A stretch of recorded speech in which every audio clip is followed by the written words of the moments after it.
Hello विद्यार्थीगण, कैसे हैं आप लोग और आपका अध्ययन कैसा चल रहा है? इस खुशनुमा माहौल बसंत ऋतु की इस बासंती दौर में यकीनन तौर पर आपकी पढ़ाई बेहतर चल रही होगी। मैं एसके कश्यप भारत दर्पण चैनल के माध्यम से आप तमाम विद्यार्थी का स्वागत करता हूं।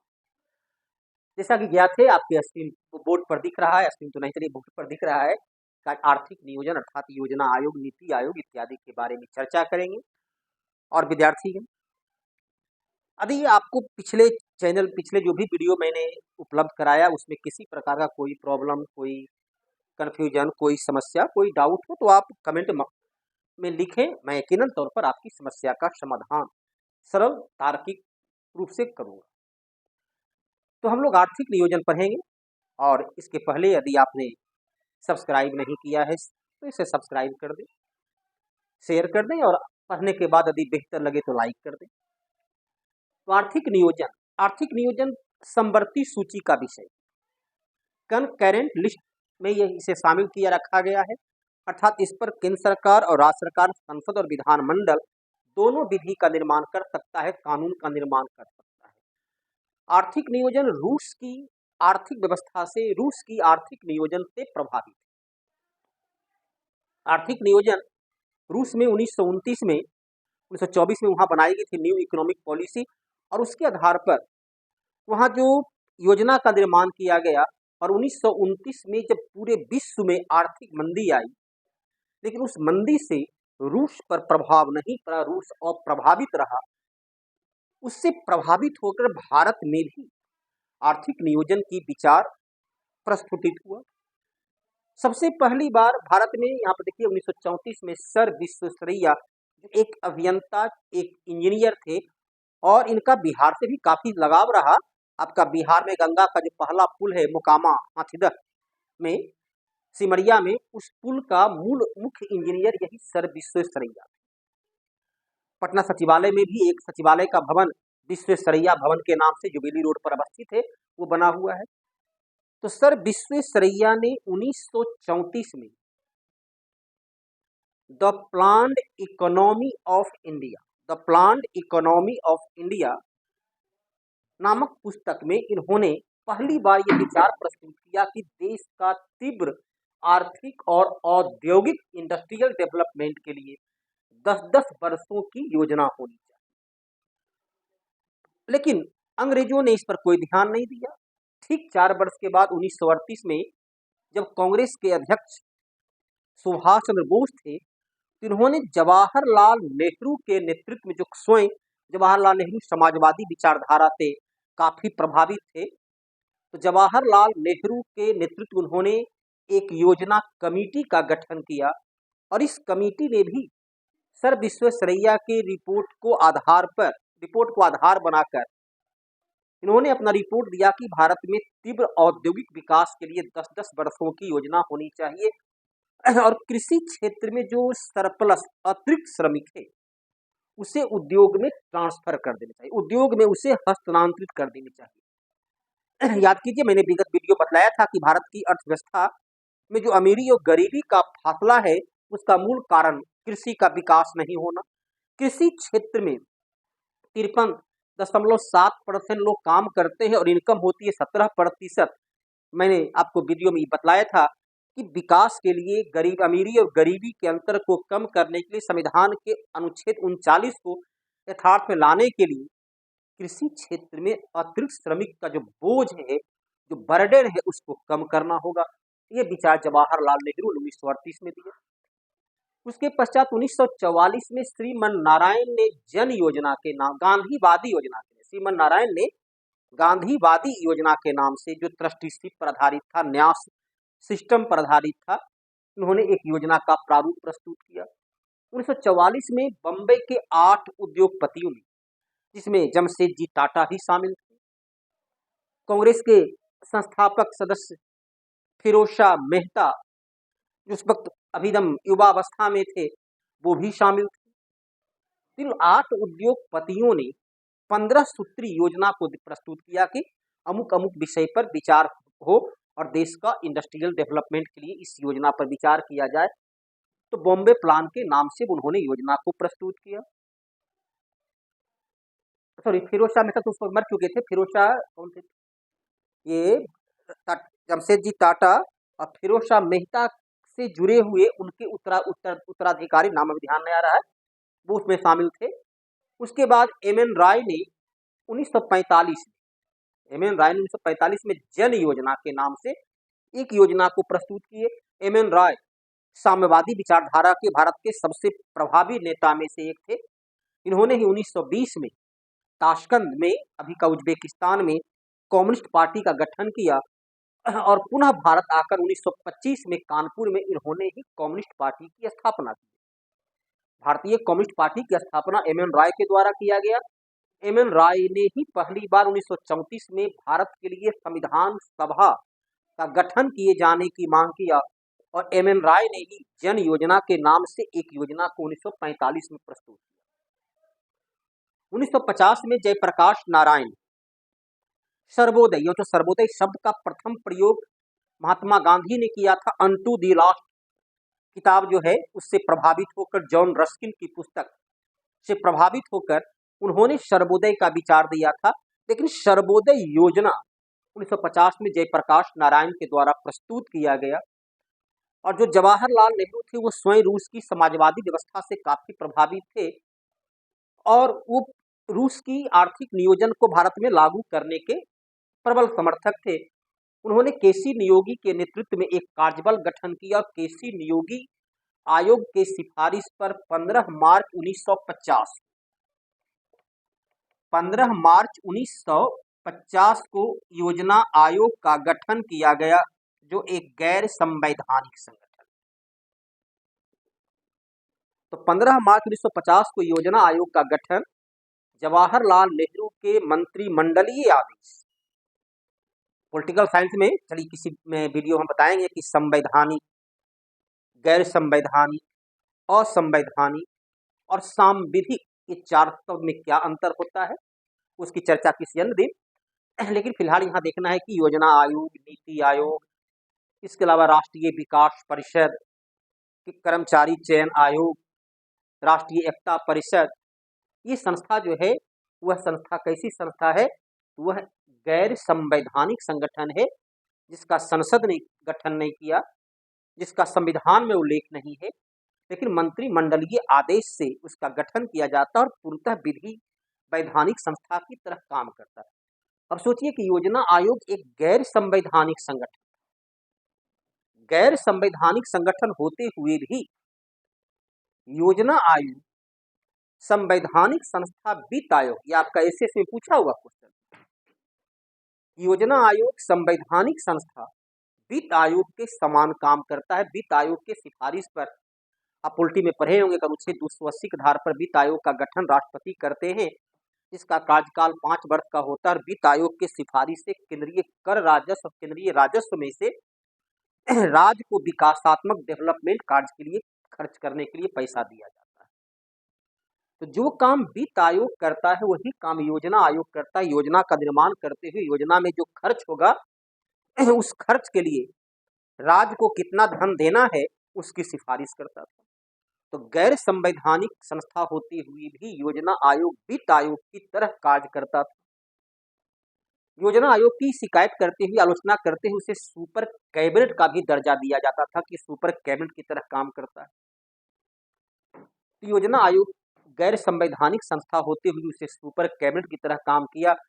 संवैधानिक संस्था वित्त आयोग की तरह कार्य करता था या वित्त आयोग की तरह कार्य का निष्पादन करता था। योजना आयोग ही योजना का निर्माण 5-5 वर्ष की योजना का निर्माण करता था, इसलिए उसके द्वारा बनाई गई योजना को पंचवर्षीय योजना कहा गया। 5-5 वर्षों की योजना का निर्माण करते हुए उसके लिए धन कहाँ से आएगा, अर्थात आय का स्रोत क्या है और कहाँ कहाँ व्यय करना है, तो आय और व्यय दोनों के बारे में वह विचार रखता था और उसका निगरानी रखने का काम भी ये स्वयं करता था। अर्थात एक प्रकार का स्वायत्त शासी ऑटोनॉमस संगठन की तरह काम करता था। योजना आयोग जो 5-5 वर्षों की योजना बनाता था, पंचवर्षीय योजना बनाता था। अब आय और व्यय का, वार्षिक आय और व्यय का विवरण जब संसद में रखा जाता है तो उसे बजट कहते हैं, उसे संसद के द्वारा स्वीकृति मिलती है। योजना आयोग के द्वारा 5 वर्ष का आय और व्यय का जो बजट तैयार करता था उसे राष्ट्रीय विकास परिषद, नेशनल डेवलपमेंट काउंसिल, एनडीसी, जिसका गठन 6 अगस्त 1952 को हुआ, यह भी एक गैर संवैधानिक संगठन है। तो योजना आयोग के द्वारा बनाया गया योजना प्रारूप को राष्ट्रीय विकास परिषद के बैठक में रखा जाता था और राष्ट्रीय विकास परिषद इसके द्वारा तैयार प्रारूप को स्वीकृति प्रदान करता था। राष्ट्रीय विकास परिषद और योजना आयोग दोनों का अध्यक्ष प्रधानमंत्री होते। राष्ट्रीय विकास परिषद में प्रधानमंत्री सहित योजना आयोग का सभी सदस्य, प्रधानमंत्री सहित योजना आयोग का सभी सदस्य, सभी केंद्रीय मंत्रिमंडल का सदस्य अर्थात सभी केंद्रीय यूनियन कैबिनेट का मेंबर, सभी राज्य का मुख्यमंत्री और केंद्र शासित प्रदेश का मुख्यमंत्री या उपराज्यपाल। तो प्रश्न पूछा जाता है राष्ट्रीय विकास परिषद कैसी संस्था है? तो गैर संवैधानिक संस्था है। राष्ट्रीय विकास परिषद में मेंबर कौन होते हैं? तो अध्यक्ष तो प्रधानमंत्री हैं। योजना आयोग का सचिव राष्ट्रीय विकास परिषद का सचिव होता है। योजना आयोग का सभी सदस्य राष्ट्रीय विकास परिषद का मेंबर होता है। इसके अलावा सभी राज्य का मुख्यमंत्री, केंद्र शासित प्रदेश का मुख्यमंत्री या उपराज्यपाल और संघ का सभी कैबिनेट मंत्री राष्ट्रीय विकास परिषद का सदस्य होता है। योजना आयोग के पहला अध्यक्ष जवाहरलाल नेहरू, पहला उपाध्यक्ष थे गुलजारी लाल नंदा। योजना आयोग का गठन किया गया था केसी नियोगी आयोग के सिफारिश पर। योजना आयोग की जगह बनाया गया नीति आयोग। आपको ज्ञात होगा कि 15 अगस्त 2014 को प्रधानमंत्री बने नरेंद्र दामोदर दास मोदी ने पहली बार जब लाल किला से संबोधित किए, उन्होंने उसी में संबोधन में कहा था कि योजना आयोग को समाप्त किया जाता है और भारत की संघीय प्रणाली को मजबूत करने के लिए नीति आयोग का गठन किया जाता है। इसका गठन 1 जनवरी, तो नीति आयोग का गठन कब हुआ? 1 जनवरी 2015 को नीति आयोग का गठन किया गया। यह भी एक गैर संवैधानिक संगठन है, लेकिन दोनों में अंतर क्या? आखिर योजना आयोग को नीति आयोग में बदला गया, कुछ तो अंतर होगा। देखिए, मूल अंतर ये है कि योजना आयोग योजना का निर्माण कर देता था, राष्ट्रीय विकास परिषद की बैठक में शामिल बुलाते थे और सभी मुख्यमंत्री से उस पर राय मांगते थे। अर्थात योजना का निर्माण पहले हो चुका, निर्णय पहले लिया जा चुका और सिर्फ राज्य के मुख्यमंत्री को सलाह के लिए लाते थे और उनकी स्वीकृति चाहते थे। तो थोड़ा बहुत उसमें परिवर्तन कर सकते थे, अर्थात वो ऊपर से योजना नीचे की ओर आती। नीति आयोग उल्टा है। नीति आयोग सभी राज्य के मुख्यमंत्री से वह परामर्श करता है, उससे राय मांगता है कि आप अपने अपने राज्य की आवश्यकता, प्राथमिकता को वैज्ञानिक तरीके से परीक्षण करके उस पर होने वाले खर्च का विवरण दे और नीति आयोग उस पर समन्वय का कैसे उसमें बेहतर तरीके से तालमेल स्थापित किया जा सकता है, वो कौन सी योजना है, कौन सा विकास लक्ष्य जो सभी राज्य में समान रूप से जरूरत होती है और कैसे उसका व्यवस्थित करें कि सभी को उसका लाभ। अर्थात ये नीचे से ऊपर जाता है। मूल अंतर यही है कि योजना आयोग का योजना ऊपर से नीचे तक और नीति आयोग का नीचे से ऊपर चलता है। अर्थात भारत की संघीय प्रणाली के अनुकूल नीति आयोग है। योजना आयोग की तुलना में भारत की फेडरल सिस्टम के ज्यादा अनुकूल है नीति आयोग। नीति आयोग का अध्यक्ष भी प्रधानमंत्री होता है।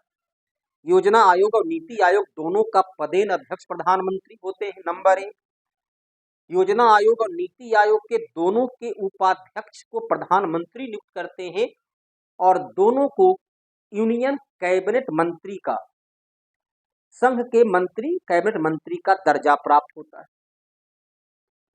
यहां तक दोनों में समानता रही, दोनों गैर संवैधानिक है। दोनों का अध्यक्ष प्रधानमंत्री पदेन अध्यक्ष होते हैं, दोनों को उपाध्यक्ष को केंद्रीय कैबिनेट मंत्री का दर्जा प्राप्त होता है। यहां तक तो समानता है।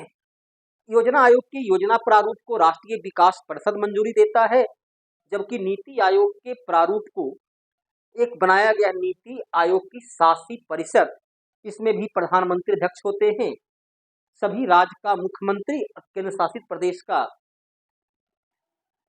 ये उपराज्यपाल या मुख्यमंत्री इसके मेंबर होते हैं। तो थोड़ा सा राष्ट्रीय विकास परिषद की तुलना में इसमें थोड़ी इसका शासी परिषद की संख्या कम होती है। नीति आयोग के पहला अध्यक्ष थे अरविंद, पहला अध्यक्ष प्रधानमंत्री नरेंद्र दामोदर दास मोदी, पहला उपाध्यक्ष अरविंद पनगरिया, और वर्तमान जो उपाध्यक्ष हैं वो है सुमन बेरी। नीति आयोग में एक अध्यक्ष, एक उपाध्यक्ष के अलावा 4 या 3, कभी 3 कभी 4 पूर्णकालिक सदस्य होते हैं। तो वर्तमान में डॉक्टर विनोद पाल, विजय कुमार सारस्वत, रमेश चंद्र और अरविंद बिरमानी, ये 4 इसके पूर्णकालिक सदस्य। इसके अलावा केंद्रीय वित्त मंत्री, केंद्रीय गृह मंत्री, केंद्रीय कृषि मंत्री, इसके पूर्णकालिक माने ये आमंत्रित सदस्य होते हैं। साथ ही रक्षा मंत्री को भी इसमें शामिल किया गया है, या प्रधानमंत्री और चाहे किसी मंत्री को इसमें अंशकालिक सदस्य के रूप में शामिल कर सकते हैं।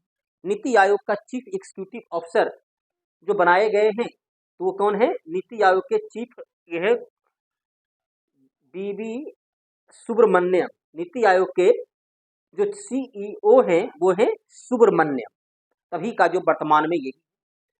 तो नीति आयोग का क्या क्या हो गया? नीति आयोग ने योजना आयोग की 5 वर्षीय योजना की जगह, यह 15 वर्ष की नीति आयोग ने 5 वर्षीय योजना की जगह 15 वर्षों की एक कार्य योजना का लक्ष्य निर्धारित किया है। अर्थात ये 5-5 वर्ष की नहीं बल्कि 15 वर्ष का अंतर नंबर है। उस 15 वर्ष को इसने 2-3 भागों में बांटा। पहला का दिया 3 वर्षों का, उसके बाद 7 वर्षों का, टोटल 15 वर्षों का। 15 को पहले 3 भागों में बांटा, 3 वर्ष के लिए बांटा, उसके बाद 7 वर्ष के लिए बांटा। 7 वर्ष को कहा गया स्ट्रेटेजी, अर्थात वो एक प्रकार की कार्य योजना का निर्माण करेगा। 3 वर्ष का जो है उसका एक्शन प्लान, जो कैसे कैसे उस पर प्लानिंग करेगा, और 15 वर्षों की पूरी सिस्टम को वो तैयार करेगा। तो 15 वर्ष, 3 वर्ष और 7 वर्ष में उसे बांटा गया। अब आइए आर्थिक नियोजन के क्षेत्र में पंचवर्षीय योजना, योजना आयोग ने 12 पंचवर्षीय योजना और 7 वार्षिक योजना का निर्माण किया। तो पहली पंचवर्षीय योजना 1951 से 56 तक, दूसरी पंचवर्षीय योजना 1956 से 61 तक, तीसरी पंचवर्षीय योजना 1961 से 1966 तक। 3 तो 5-5 वर्ष चला। लेकिन तीसरी योजना जो अब तक की सबसे असफल योजना रही, क्योंकि तीसरी योजना काल में 1962 भारत चीन युद्ध, 1965 भारत पाकिस्तान युद्ध लड़ना पड़ा, और योजना के अंतिम साल जो है 1966-67 में देश में भयंकर अकाल पड़ा। अनावृष्टि से उत्पादन की प्रक्रिया काफी प्रभावित हो गई। यह एक सबसे असफल योजना है। इसकी असफलता के कारण अगले 3 वर्षों तक कोई नई योजना का निर्माण नहीं किया जा सकता। चलिए पहले उसको अलग से लिख देंगे, लेकिन पहले जो लिखा हुआ उसको हम लोग देख लें। तो पहली योजना में हमारा लक्ष्य था 2.1% जीडीपी में 2.1% की प्राप्ति का लक्ष्य रखा गया, लेकिन प्राप्ति 3.5% की हुई, अर्थात यह एक सफल योजना रहा। दूसरी योजना में लक्ष्य रखा गया था 4.5 और प्राप्ति 4.2, लगभग चलिए न सफल न असफल भी नहीं कर सकते हैं। लेकिन तीसरी योजना अब तक की सबसे असफल योजना रही, क्योंकि इस योजना काल में विकास लक्ष्य 5.6%, जबकि प्राप्ति मात्र 2.7% की। क्यों हुई? क्योंकि 2 युद्ध लड़ना पड़ा।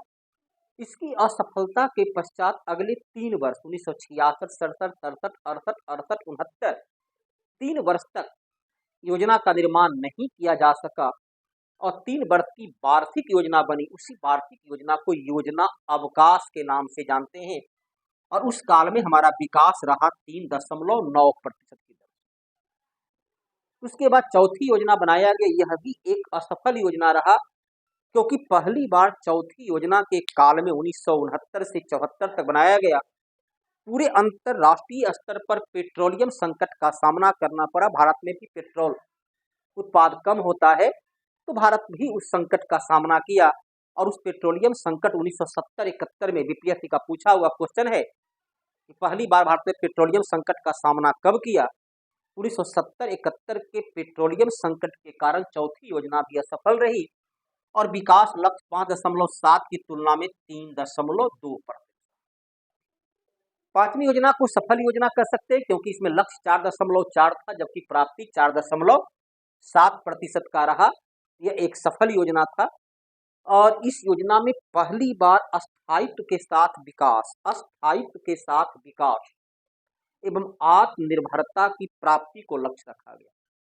ये योजना में हम देखते हैं कि कृषि उत्पाद, चूंकि हरित क्रांति की शुरुआत हुई थी इस वार्षिक योजना काल में, तो इसमें जो है हम देखते हैं कि हरित क्रांति के कारण जो है इसका चौथा योजना से विकास शुरू हुआ और पांचवी योजना में उसका काफी लाभ हमें देखने को मिला, इसलिए यह एक सफल योजना रहा।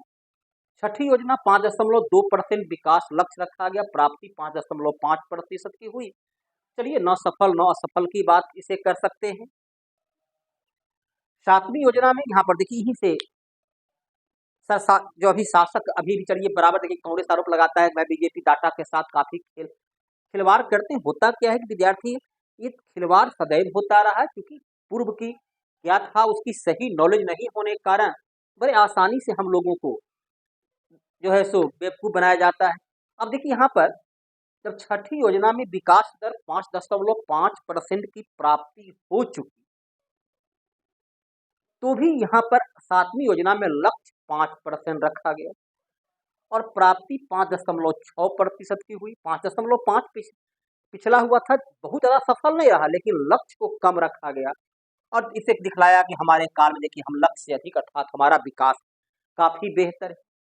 तो सरकार जो है अपने को बेहतर अवस्था में दिखलाने के लिए इस प्रकार का आंकड़े का हेर फेर सदैव किया करता है। तो कांग्रेस भी करते थे, आज बीजेपी शायद करते हैं। यहाँ पर देखिए 5% जब विकास हमारा 5.5 हो चुका था तब जाहिर सी बात है कि हमें लक्ष्य बेहतर होना चाहिए था, लेकिन यहाँ लक्ष्य को कम रख करके अधिक विकास दिखलाया गया, आंकड़ों की बाजीगरी थी। उसके पश्चात फिर 2 वर्ष तक जो है 1990 से 92 तक राजनीतिक संकट के कारण योजना का निर्माण नहीं हो सका। इस दरमियान विकास जो है मात्र 3.4% की दर से रही। ये बतलाता है कि राजनीतिक अस्थिरता भी विकास के लिए बेहद जरूरी है। यदि राजनीतिक अस्थिरता रहता है तो विकास प्रभावित होता है। फिर आठवीं योजना जो अब तक की सबसे सफल योजना है। अब यहाँ पर आप देखें जब सातवीं योजना में हम 5.6 के लक्ष्य को प्राप्त कर चुके थे तो लक्ष्य ऊंचा रखना था लेकिन लक्ष्य रखे फिर 5.6 और प्राप्ति 6.5 का हुआ, क्योंकि 1% हम अधिक प्राप्त कर लिए इसलिए इसे सबसे सफल योजना माना जाता है। इसलिए पहला योजना भी सफल योजना है लेकिन चलिए हाँ लक्ष्य में अब तक यही लिखा जाता है कि सबसे सफल योजना रहा। नौवीं योजना में अब देखिए 6.5 हम जब प्राप्त कर चुके थे तो लक्ष्य फिर ऊंचा होना चाहिए था, लक्ष्य फिर 6.5 रखे लेकिन यहाँ पर हम और पिछड़ गए। यहाँ भी राजनीतिक संकट का दौर रहा, लगातार सरकार जो है सो जनता दल और संयुक्त मोर्चा, कभी देवगौड़ा तो कभी इंद्र कुमार गुजराल, राजनीतिक संकट से यहाँ पे प्रभावित हुआ और हमारा विकास लक्ष्य कमजोर पड़ गया। यह एक असफल योजना रही। 10वीं योजना देखिए सबसे पहली बार जो है लक्ष्य को बढ़ाया गया, यहाँ 5.5 प्राप्त हुआ था और लक्ष्य देखिए रखा गया 7.9। ये बीजेपी अटल बिहारी वाजपेयी की अर्थात गैर कांग्रेसी सरकार थी, इसने राजनीतिक अस्थिरता भी था और लक्ष्य ऊंचा रखा। देखिए 7.9 को लक्ष्य रखा अर्थात लगभग 2.5% अधिक लक्ष्य रखा गया और प्राप्ति भी देखिए 7.7% की हुई। लेकिन चलिए लक्ष्य से पीछे रह गया, इसे नो प्रॉफिट नो लॉस वाली चलिए कहिए। 11वीं पंचवर्षीय योजना मनमोहन सिंह के द्वारा तैयार किया गया। इसमें जब 7.7 प्राप्त हुआ तो लक्ष्य रखा गया 8.1। आलोचना उस वक्त नरेंद्र मोदी चलिए काफी आलोचना की थी, लक्ष्य को ऊंचा रखते। फिर 7.9 की प्राप्ति हुई, ये भी लगभग नो प्रॉफिट नो लॉस के ही दौर में रह गया। और 12वीं का जब 7.9 प्राप्त हो चुका था तो और ऊंचा लक्ष्य रखे लेकिन लक्ष्य रखे 8.1। तो कहीं न कहीं आंकड़ों की हेरा फेरी की जाती है और चूंकि ये योजना थी 2012 से 17 तक के लिए लेकिन इसे पहले ही विघटन कर दिया गया, ये बताना मुश्किल है कि इसमें कितना प्राप्ति हुई। और यदि हम होल ओवर देखें इसमें टोटल कितनी प्राप्ति हुई, तो हम पहला योजना से लेकर जो योजना तक का देखते हैं 11वीं योजना तक, पहला योजना से लेकर 11वीं योजना तक भारत का विकास 4.13 होल ओवर 1950 से लेकर के 2012 तक हमारा विकास दर 4.13% रहा।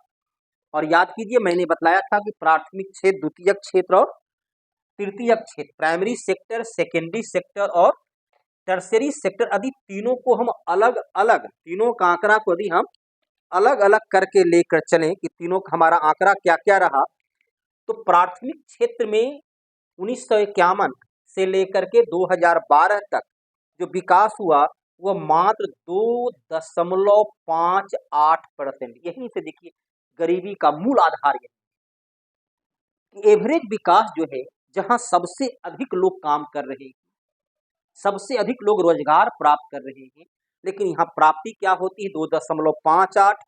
द्वितीय क्षेत्र से उद्योग के क्षेत्र में हमारा विकास लक्ष्य जो रहा वो 5.27% रहा, और तृतीयक सेवा क्षेत्र का रहा वो 5.39% का रहा।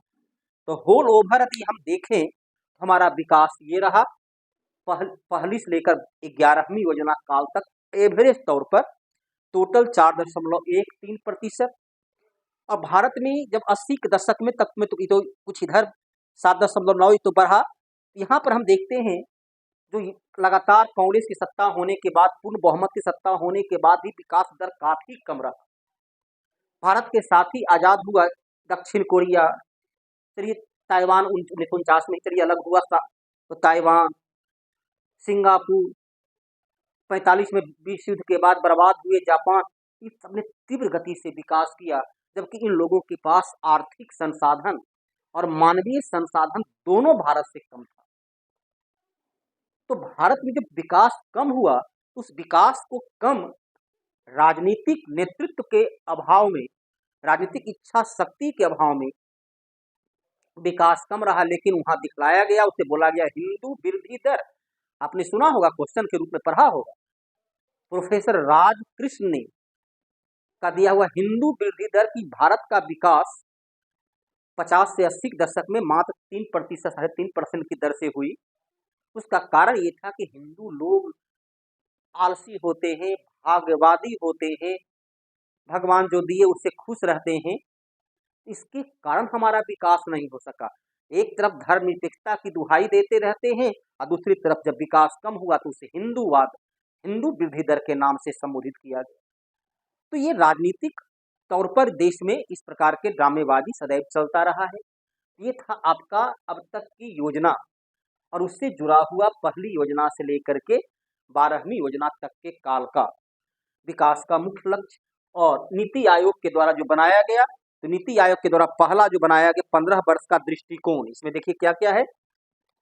तो नीति आयोग के द्वारा जो तैयार किया गया वह है, पहला है क्या है 15 वर्ष का, नीति आयोग के द्वारा वर्तमान में है 15 वर्ष का, 15 वर्षीय कर सकते हैं, 15 वर्षीय दृष्टिकोण, 15 वर्षीय दृष्टिकोण। उसके बाद इस 15 वर्ष को फिर बांटा गया है, इसमें 7 वर्ष का जो है वो है रणनीति, 7 वर्षीय रणनीति, 7 वर्षीय रणनीति। और इसी का जो तीसरा विभाजन है वो 3 वर्ष की जो होता है वो कार्य योजना, 3 वर्ष की कार्य योजना। ये 15 वर्ष को पहले 3 वर्ष कार्य योजना के रूप में, 7 वर्ष रणनीति के रूप में और 15 वर्षीय दृष्टिकोण योजना नीति आयोग के द्वारा तैयार किया गया। चलिए फिर अगले किसी क्लास में हम जो है सो कब से कब तक रहा, उसमें क्या क्या लक्ष्य रखा गया था, उसको हम लोग अच्छी तरह से फिर से पढ़ेंगे। तो आज की क्लास को हम लोग यहीं पर विराम करेंगे। और विद्यार्थी अगर यदि पढ़ाई बेहतर लगता हो कि पढ़ाई बेहतर है, इससे आप लाभान्वित होते हैं, तो शेयर करना, सब्सक्राइब करना और लाइक करना ना भूलेंगे। धन्यवाद।